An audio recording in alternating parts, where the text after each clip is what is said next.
들어가고 싶은 회사를 정할 때 여러분들은 어떤 기준으로 회사를 정하시나요?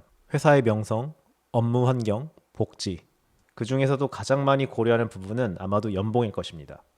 모든 인터뷰를 통과했다면 공식적인 오퍼레터를 받기 전에 회사와 연봉을 두고 회사는 돈을 더 절약하려고, 개발자는 더 많은 연봉을 받으려고 눈치 싸움을 시작하게 됩니다. 오늘은 북미 개발자들의 연봉은 어떻게 형성이 되고 더 높은 연봉을 받기 위한 연봉 협상의 방법, 그리고 팁과 정보를 함께 살펴보도록 하겠습니다.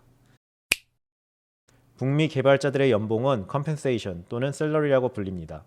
풀타임, 정규직인 경우 보통 샐러리로, 파트타임, 컨트랙 같은 비정규직인 경우에는 hourly, 시급으로 계산해서 오퍼를 주는 경우도 있습니다. 지급 주기는 보통 2주마다 또는 한 달에 2번으로 나눠서 지급됩니다. 회사의 규모에 따라서 주식을 같이 주는 경우도 있습니다. 이것을 equity, stock option, RSU라고 부릅니다. 이 금액은 입사할 때 한 번에 전부 지급하는 것이 아니라 일반적으로 4년에 걸쳐 주게 되는 금액을 제시합니다. 주식 옵션은 약속된 주식의 액수를 입사일 또는 정해진 날짜에 대한 주식의 가격으로 나눠서 지급될 주식의 개수를 정합니다. 한번 예를 들어 볼까요? 10만 불을 받기로 약속했고 입사일의 주식의 가격이 한 주에 100불이라고 했다면 10만 나누기 100, 1000개의 주식을 4년에 걸쳐서 1년에 250주씩 받게 됩니다. 또 4년에 대한 약속이기 때문에 4년이 채워지기 전에 회사를 떠나게 된다면 나머지 주식은 받지 못하는 상황이 되어버립니다. 이 방법으로 회사는 당장 지급해야 할 캐시를 세이브할 수 있고 이 주식 옵션은 4년 동안 직원들에게 이직이나 퇴사를 하려 할 때 고민을 하게 만드는 보험장치 역할을 합니다. 추가로 오퍼에 따라서 보너스가 포함되어 있을 수 있습니다. 보통 입사 시 한 번에 지급되는 사이닝 보너스가 있습니다. 그리고 이 모든 것을 합친 것을 TC, Total Compensation이라고 부릅니다. 북미 개발자들끼리 흔히 너 TC가 몇이냐 라고 물어보면 말해주는 금액이 바로 이 금액입니다. Total Compensation은 다음과 같이 계산을 합니다. 1년의 연봉 더하기 주식 나누기 해당 주기. 예를 들어 오퍼가 20만 불, 2억 연봉에 40만 불, 4억 주식 옵션이었다면 TC는 30만 불, 3억이 될 것입니다. 자, 지금까지 연봉이 어떻게 계산이 되고 지급이 되는지 알아봤습니다. 그렇다고 바로 협상에 들어갈 수는 없겠죠. 회사에 들어가기 전 시장 조사를 하는 것처럼 현재 연봉 시세는 어떤지 연봉에 대한 조사를 해야 합니다. 연봉 시세를 알 수 있는 방법은 여러 가지가 있습니다. 제일 쉬운 방법은 검색하는 방법입니다. 많은 구직 사이트들이 연봉 정보를 공개하고 있습니다. 이러한 사이트를 이용하면 많은 데이터로 비교를 할 수 있고 지역별, 레벨별, 회사별로 비교하며 볼 수 있는 것이 장점입니다. 하지만 단점은 빅테크 대기업 정보의 위주가 많지만 중소기업의 정보가 적고 자료가 오래됐을 수가 있습니다. 이 외에도 블라인드 같은 익명 커뮤니티를 활용하거나 개인적으로 알고 있는 직원이 있다면 대략적인 연봉의 레인지를 물어보시면 좋습니다. 비교적 정확한 최신 시세를 알 수 있고 그 밖에 연봉 협상에 대한 자세한 팁을 얻을 수 있습니다. 그리고 마지막 방법은 연봉 협상 중 회사에게 직접 물어보는 방법입니다.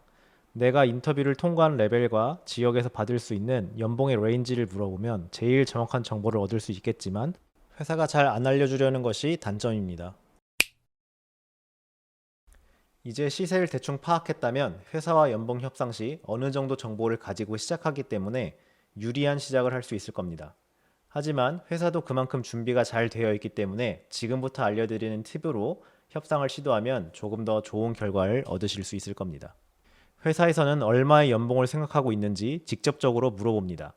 보통 우리는 인터뷰도 통과하고 더 높은 연봉을 받을 수 있다는 기쁜 마음에 쉽게 우리가 원하는 금액을 말해주곤 합니다. 하지만 회사는 그 금액이 예상했던 것보다 적을 시 그대로 주고 싶어 할 테고 많다면 어떻게든 깎으려고 할 것입니다. 저도 과거에 이 팁을 모르고 연봉 협상을 했었을 때 제가 원하는 금액을 말했었고 그 금액을 그대로 받아서 너무 좋아했었는데 입사해서 알고 보니 사실 몇만 불은 더 받을 수 있었던 사실을 알고 너무 아쉬웠었습니다. 그래서 절대 생각하는 금액을 먼저 말하지 말고 회사에게 내 레벨이면은 페이 레인지가 어떻게 되는지 회사가 먼저 금액을 제시할 수 있도록 유도하는 것이 좋습니다. 회사도 역시 먼저 금액을 제시하지 않으려고 하고 계속해서 금액을 물어본다면 이제는 제가 정확한 금액을 말하는 것보다 얼마에서 얼마까지 정도의 레인지를 주는 것이 좋습니다. 그리고 혹시 회사가 생각하는 것보다 많이 불렀을 수도 있기 때문에 끝에 항상 추가 협상이 가능하다는 것을 알려주시면 좋습니다. 혹시 회사가 인터뷰 중간중간에 다른 회사와도 인터뷰를 보고 있냐고 또는 다른 회사에서 받은 오퍼가 있냐고 물어볼 수가 있습니다. 다른 회사와도 인터뷰 중이거나 오퍼를 받은 것이 있다면 내가 그만큼 실력이 있다는 것을 보여주기도 하고 다른 회사를 내가 선택할 수도 있기 때문에 상대방을 조급하게 만들 수 있습니다. 그리고 다른 회사에서 이미 받은 오퍼가 있다면 그 금액을 알려주며 지금 현재 회사에게 카운터 오퍼를 넣을 수도 있습니다. 가끔 회사가 현재 회사에서는 얼마를 받고 있냐고 물어볼 수가 있습니다. 이 금액을 가지고 회사는 협상을 시도하려는 것이니 대답하지 않는 것이 좋습니다.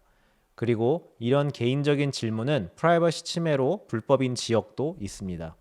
연봉 협상과 관련된 팁과 정보를 공유해 드리면서 여러분 모두 연봉 협상에서 최상의 결과를 얻을 수 있기를 바랍니다.